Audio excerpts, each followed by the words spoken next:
Imagine this. You wake up one morning with a strange sense of emptiness. Not sadness, not depression, just vacancy. Your room looks the same. The sunlight hits the floorboards the same way it always has. The coffee smells familiar. Your phone lights up with predictable notification. But something feels missing, and it's not out there. It's in you. You go about your day, the meetings, the small talk, the grocery list, the traffic. Everything flows smoothly, efficiently. Yet you have the uncomfortable sense that you aren't really the one doing it. Something else is pulling the strings. You're not living. You're performing a script you didn't write, speaking lines you don't fully believe, reacting instead of choosing. And deep down, some part of you knows this has been going on for a long time. What if you've been asleep, not in your bed, but in your life? What if everything you think is you? Your beliefs, your fears, your goals, your reactions are just layers of conditioning you mistook for identity? What if the person you present to the world is nothing more than a carefully assembled mask, constructed to survive, not to live? And what if beneath that mask, something else is watching?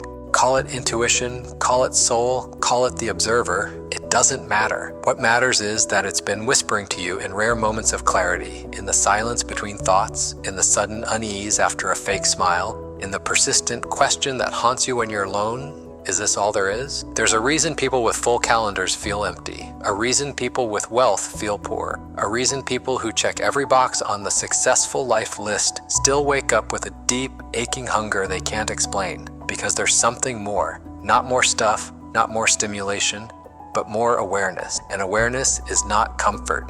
It's confrontation. Because to truly wake up means to dismantle the structure you've built your entire identity upon. It means seeing that the job you pride yourself on may be a distraction, that the opinions you fight for may not be yours, that your version of self might be a defense mechanism, not a truth. It means recognizing that much of what you call normal is actually numbness. Here's the great paradox. The more asleep you are, the more certain you feel. But the more awake you become, the less you trust the surface of things. So let's ask the question that splits reality in two. What if you've never really known who you are? And if that's true, if you've been living from a default setting, a rehearsed role, a layer of inherited beliefs, then who's been living your life? Carl Jung once wrote, "Until you make the unconscious conscious, it will direct your life and you will call it fate." What he's pointing to is not just a psychological truth, it's an existential one. Most people don't live, they are lived. They drift in loops, repeating emotional patterns, clinging to habits, chasing validation, resisting silence, afraid of solitude,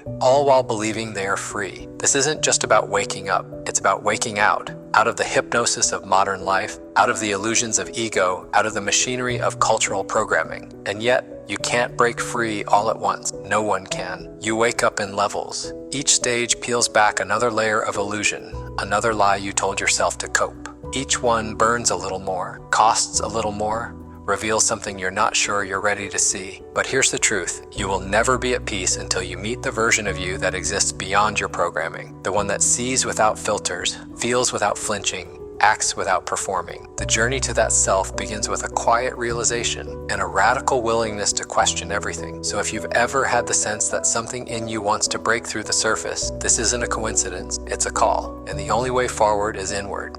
You think you're making choices. You believe you're the one steering the wheel of your life, choosing your job, your partner, your beliefs, your future. But what if you're not? What if, underneath it all, you're just following instructions written by ghosts? Not literal ones, but psychic echoes, fragments of past trauma, cultural scripts inherited from generations long dead, parental voices that became your inner monologue. These forces don't yell, they whisper, they don't push, they guide.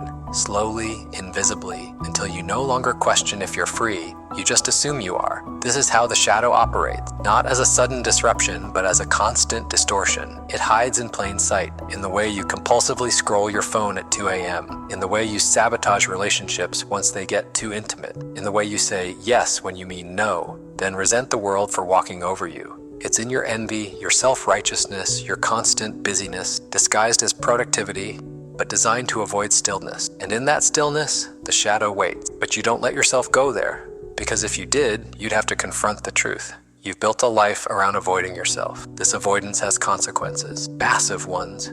On a personal level, it manifests as anxiety, depression, disconnection. Not because you are broken, but because you're living in fragments. You're only engaging with the parts of yourself you approve of, the socially acceptable pieces, and disowning the rest. But the psyche doesn't tolerate exile. What you reject, it stores. What you repress, it recycles. That anger you buried as a child, It leaks out in passive aggression. That grief you never processed, it hardens into numbness. That fear you denied, it wears the mask of control, perfectionism, addiction. You can't outrun the shadow. You can only pretend it's not following you. And when enough people do that, when an entire society is sleepwalking through their unexamined wounds, that is when the shadow spills out into the world. Look around. What do you see? A society obsessed with appearance, drowning in consumption, terrified of silence. We medicate our pain instead of understanding it. We chase pleasure because we're terrified of meaninglessness. We confuse stimulation for connection, validation for love. We live in the age of performance, curated identities, algorithmic emotions, surface level everything.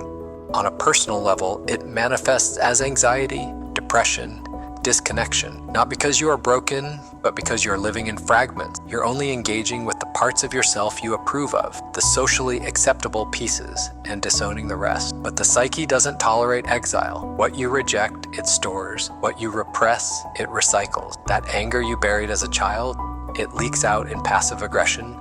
That grief you never processed, it hardens into numbness. That fear you denied, it wears the mask of control, perfectionism, addiction. You can't outrun the shadow. You can only pretend it's not following you. And when enough people do that, when an entire society is sleepwalking through their unexamined wounds, that is when the shadow spills out into the world. Look around. What do you see? A society obsessed with appearance, drowning in consumption, terrified of silence. We medicate our pain instead of understanding it. We chase pleasure because we're terrified of meaninglessness. We confuse stimulation for connection, validation for love. We live in the age of performance, curated identities, algorithmic emotions, surface level everything.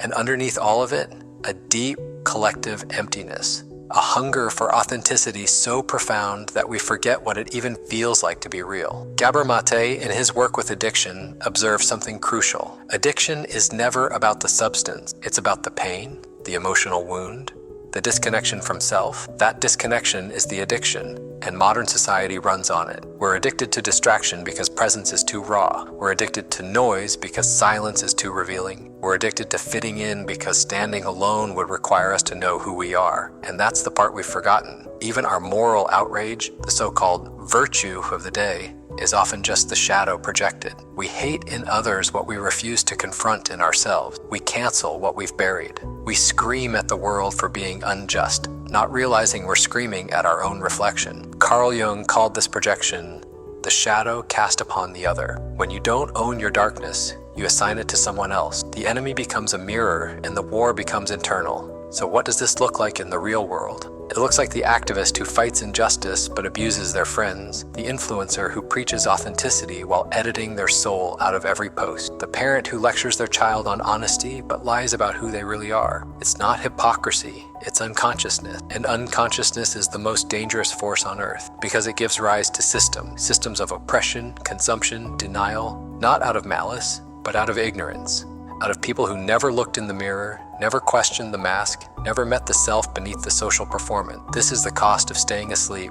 You lose yourself before you ever had the chance to find out who you were. And that loss bleeds into your work, into your relationships, into your health, into the legacy you pass on without knowing it. You see, the shadow doesn't just haunt individuals, it haunts generation. Unexamined trauma becomes tradition. Repressed emotion becomes ideology. Avoided pain becomes politics. The personal becomes cultural, and the culture becomes a feedback loop that keeps everyone numb, safe, and asleep, calling it normal. But this is not normal. This is not peace. This is spiritual sedation. And the longer you stay in it, the more life begins to feel like a slow death. That ache in your chest when you're alone, that voice that says, there has to be more, that restlessness that doesn't go away no matter how much you achieve, that's not weakness. That's the part of you that remembers what it felt like to be whole, to be awake, to live from the center, not the surface. But remembering is dangerous because it calls everything into question. And once you start questioning,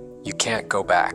It doesn't begin with clarity, it begins with rupture. Not a graceful awakening, but a cracking open, a confrontation you didn't ask for, a moment when the mask slips just long enough for you to see it and you can't unsee it. Maybe you snapped at someone you love. Maybe you succeeded and still felt empty. Maybe you hit a wall in your own mind. Something broke the spell and you heard it. That whisper, this isn't who I am. This is where the rebellion begins. Not in rage, but in refusal. The refusal to keep sleepwalking, to to keep pretending, to keep molding yourself into someone tolerable to others but unbearable to yourself. But make no mistake, waking up is not glamorous, it's brutal. Because once you begin to dismantle the false self, it doesn't just float away, it fights back. Everything in you that was built to survive will resist the deeper truth. Your ego will scream, your nervous system will shake, your habits will drag you back toward the known, the comfortable, the numb. This is not a self-help slogan, this is war. But it's a sacred war, a necessary one, a war for your soul, not against yourself. So how do you begin? Not with affirmations, not with goals, with honesty. Radical, unfiltered, uncomfortable honesty. You look at your life, not as you want it to be, not as you present it, but as it is. You name the patterns, the performative love, the addictions masked as self-care. The cycles you call bad luck, but secretly choose because they feel familiar, and you own them, not to shame yourself, but to stop lying. Carl Jung taught that the privilege of a lifetime is to become who you truly are. But he also said, there is no coming to consciousness without pain. If you're seeking comfort, stop here. If you're seeking truth, keep going. The first step is shadow work. This means turning toward the very parts of yourself you've spent a lifetime running from. The guilt, the jealousy, the rage, the shame, the impulses you labeled bad because someone once told you love had to be earned by being good. Shadow work is not about fixing yourself. It's about meeting the parts of you that broke trying to protect you. And when you meet them, not with judgment, but with curiosity, you begin to reintegrate. You become whole, not perfect, real, not polished. But this path requires more than introspection. It requires rebellion against the systems that benefit from your unconsciousness. Because modern culture is not built for awakened people. It is built to keep you chasing, to keep you consuming, to keep you afraid of stillness, because stillness reveals everything the system needs you to avoid, the truth of your own inner authority. So you unplug, not from society, but from the belief that it knows who you should be. You question everything. Why do I want what I want? Who taught me to see myself this way? What if I stopped performing completely? Who would I become? And then you experiment with truth. Small rebellions at first. Saying no when you used to say yes. Sitting in silence when you'd usually scroll. Speaking honestly instead of charmingly. Letting yourself be seen. Not the curated version, but the raw, unfiltered one. You begin to reclaim your attention. Because attention is power. And for years, yours has been hijacked by media, by marketing, by survival strategies you no longer need. You start to redirect it. Not outward, but inward. Toward presence, toward awareness, toward the voice inside that doesn't yell, but never lies. That voice is not flashy. It won't tell you what others want to hear. It won't promise comfort or status. It will offer you something rarer, alignment. And when you live in alignment, something strange happens. People start falling away, not because you reject them, but because your presence begins to challenge their illusions. You become a mirror, and not everyone is ready to look. This is the price of awakening.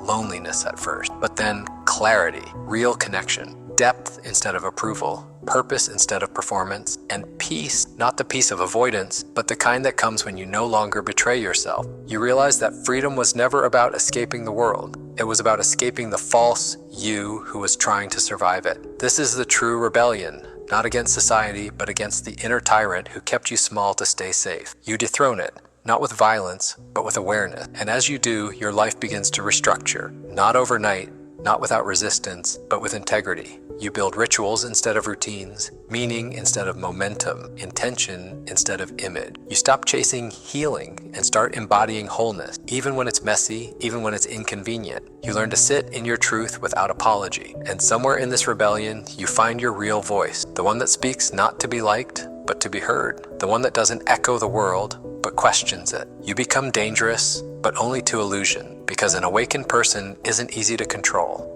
They don't need approval. They don't run from silence. They don't seek escape. They see. And what they see cannot be unseen. You realize finally, this was never about becoming someone else. It was about remembering who you were before the world told you to forget.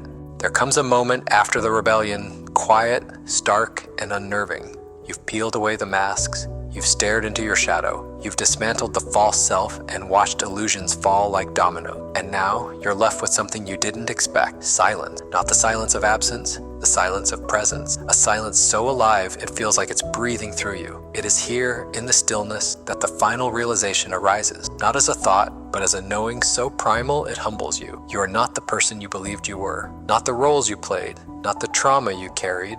not the narrative you repeated to make sense of your suffering. You are not your preferences, your patterns, your politics, or your personality. You are not even your story. You are the awareness behind it all. You are the witness, the observer, the space through which experience flows. Everything else, your name, your image, your past, your fears, your identity, they were costumes stitched together to survive a world that never really saw you. Now you see yourself, and what you see is formless, infinite, unshakable. This is what sages pointed to, what mystics hinted at, what philosophers wrestled with and poets tried to name. This groundless ground, this selfless self, this unnameable center from which all life emerges. Call it consciousness, call it soul, call it God, call it the now. It doesn't matter, words only graze its surface, because once you touch it, once you are it, you realize you've been it all along. All the fear, all the seeking, all the becoming. It was the game of the mind, the dance of the ego, the theater of separation. But in truth, there was never any distance between you and the source. Carl Jung spoke of individuation, the process of becoming whole. But the final twist is this: there is nothing to become. You are already whole. The journey wasn't about becoming more. It was about remembering what you already are, beneath the forgetting. And in this remembering, a strange peace takes hold. Not because life becomes easier, but because it becomes clearer. You see suffering for what it is, resistance to reality. You see others not as enemies or mirrors, but as equally lost fragments of the same awareness, each caught in their own dance of forgetting and remembering. Compassion arises not as an effort, but as a reflex. Love, too, not romantic love, but the kind that sees through people and embraces what is real in them. You stop trying to fix everything, not out of apathy, but out of understanding. You no longer seek salvation in the future.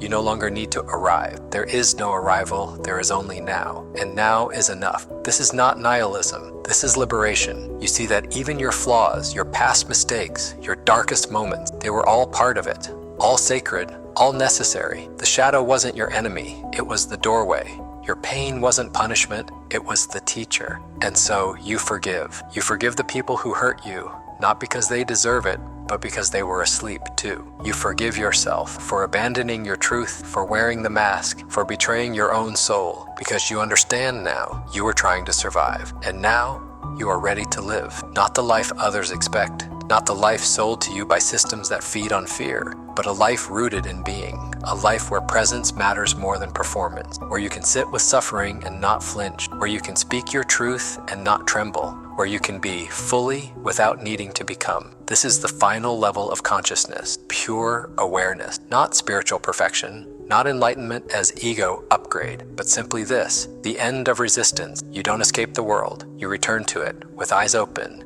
You feel everything, the grief, the beauty, the weight of existence, and yet there is peace because you know none of it defines you. You are the one who sees, the one who is. And once you know this, really know it, you can never unknow it. The journey is not linear. You will forget. You will fall. You will get caught in the mind's trap again.